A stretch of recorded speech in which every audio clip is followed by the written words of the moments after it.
একটি ছোট গ্রামে থাকত ৮ বছরের এক ছেলে, নাম আব্দুস সামাদ। সে ছিল খুবই চঞ্চল, কিন্তু মাঝে মাঝে ছোটখাটো ভুল ঢাকতে মিথ্যা বলত। একদিন আব্দুস সামাদ বাগান থেকে আম খাচ্ছিল। বাবা এসে বললেন, আব্দুস সামাদ, কে গাছ থেকে কাঁচা আম তুলেছে? আব্দুস সামাদ ভয় পেয়ে বলল, আমি না, আব্দুর রহমান তুলেছে।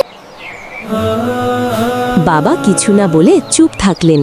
কিন্তু রাতে আব্দুস সামাদের মনটা ভারী হয়ে গেল। সে মনে মনে ভাবল, আমি তো মিথ্যা বলেছি, আল্লাহ রাগ করবেন। আব্দুস সামাদ বাগানের কাছে এসে বলল, আব্বু, গতকাল আমি মিথ্যা বলেছি, আম আমি তুলেছিলাম। সত্য বলাটা সাহসের কাজ বাবা। বাবা একটু অবাক হয়ে হাসলেন। বাবা, তুমি সত্য বলেছ, এজন্য আমি খুশি।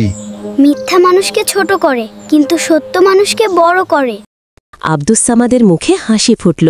সে বলল, আমি আর কখনো মিথ্যা বলবো না, ইনশাআল্লাহ।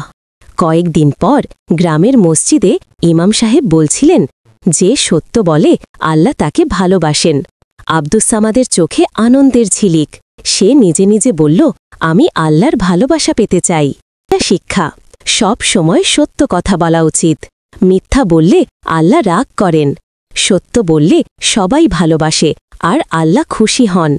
এরকম মজার শিক্ষণীয় গল্প পেতে চ্যানেলটি সাবস্ক্রাইব করে পাশে রাখতে পারেন।